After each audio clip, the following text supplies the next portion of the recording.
Do your thoughts ever feel like chains holding you back from happiness? We often believe that our thoughts define us, guiding us through life's ups and downs. But what if these very thoughts are the barriers keeping us from the happiness we seek? This is a story of a young monk who discovers how the mind can be both a prison and the key to freedom, and how breaking free from our own thoughts can unlock a life of true joy. In a small monastery, nestled between mountains that touch the sky, there lived a young monk named Sora. Sora was a diligent student, always eager to learn and grow on his path toward enlightenment. Like many monks, he meditated daily, followed the teachings of the Buddha, and sought to live a life free of suffering. But no matter how hard he tried, Sora felt an invisible weight pressing down on him. His thoughts were constant, swirling around in his mind like a storm that never ceased. Sometimes they were about the past, regrets, mistakes, things he wished he had done differently. Other times they were about the future, fears, worries, and doubts about whether he would ever reach enlightenment. These thoughts, loud and unrelenting, made him feel trapped. One day, after a particularly restless meditation session, Sora approached his master, an elderly monk named Kazu, who was known for his wisdom and calm presence. "Master," Sora began, "I have been following the teachings diligently, yet my mind is never at peace. My thoughts seem to pull me in every direction, and I feel like they are holding me back from happiness. No matter how much I try to silence them, they only grow louder. What should I do?" Master Kazu smiled gently, his eyes soft with understanding. "Ah, Sora, you are not alone. Many people believe that their thoughts are the enemy, that they must fight to quiet them in order to find peace. But have you ever considered that it is not the presence of your thoughts that holds you back, but your relationship to them?" Sora frowned, unsure of what the master meant. "My relationship to my thoughts? But they are mine, are they not? They come from my own mind, and I feel like I must control them." Kazu chuckled softly. "Come, Sora, let me tell you a story." Sora sat down beside his master, eager to listen. "Once there was a man who lived in a small village," Kazu began. "This man was obsessed with catching the wind. He believed that if he could trap the wind in a jar, he would unlock all the secrets of the universe. So every day he would run through the fields with his jar held high, chasing the wind.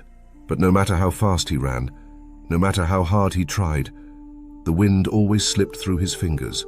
Frustrated, he returned to his village one day, exhausted from his futile efforts.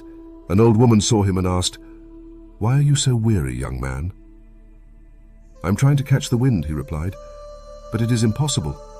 Every time I think I've captured it, it escapes me.' The old woman smiled and said, 'The wind cannot be caught, my dear. It moves freely, just as it should. Instead of trying to trap it, why not simply feel its touch on your skin, listen to its whispers in the trees, and watch it dance across the fields?'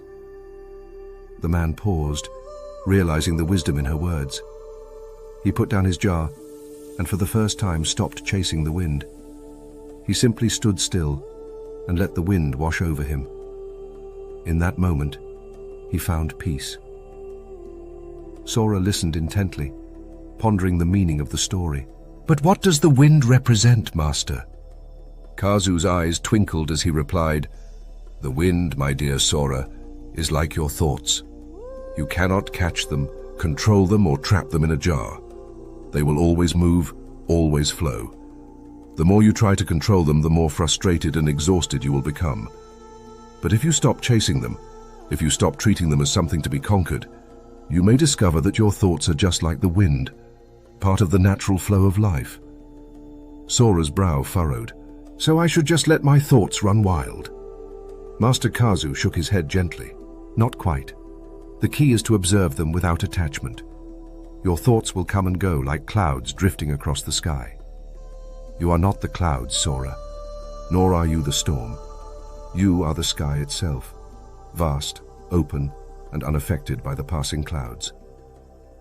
For a moment, Sora felt a flicker of understanding, but doubt quickly clouded his mind. "But my thoughts feel so real. When I think of my mistakes, I feel guilt. When I worry about the future, I feel fear. How can I separate myself from them when they are so strong?" Master Kazu smiled knowingly. "Ah, that is the heart of the practice. It is not about denying the feelings that arise with your thoughts, but about recognizing that these feelings are temporary. They do not define you. You feel guilt because you are holding on to the past, and you feel fear because you are grasping for control over the future. But the past is gone, and the future has not yet come. All you truly have is this moment. Sora took a deep breath, letting the master's words sink in. So what should I do when these thoughts arise? Do nothing, Kazu replied simply. Observe them, acknowledge them, and let them pass. When a thought comes, do not fight it. Do not cling to it. Just notice it, as you would notice the wind brushing past your face, and then gently return to the present moment. The present is the only place where peace and happiness can be found. Sora closed his eyes and imagined himself as the sky, vast and boundless, with thoughts drifting through him like passing clouds. For the first time, he did not try to push them away or cling to them. He simply let them be. As he practiced this, a deep sense of calm began to fill him, a calm that was not dependent on the absence of thoughts, but on his newfound ability to let them come and go without getting swept away. Days passed, and Sora continued to practice this new approach. He noticed that while his thoughts still arose, they no longer had the same power over him. He could observe them without being consumed by them. He could see his worries for what they were, fleeting illusions, not reality. One morning, as he sat by the river, watching the water flow past, Sora felt something shift within him. It was as if a great burden had been lifted from his heart. His thoughts, once heavy and overwhelming, now seemed lighter, like leaves floating on the surface of the water. And in that lightness he found something he had been seeking all along: happiness. What if your thoughts are not the enemy, but the key to unlocking peace? By learning to let them flow, without attachment or resistance, you can break free from the prison of your mind and discover the happiness that has always been within you. Like the sky that holds the clouds, you are vast, free, and unaffected by the passing storms. All you need to do is remember this truth, and the chains of your thoughts will fall away.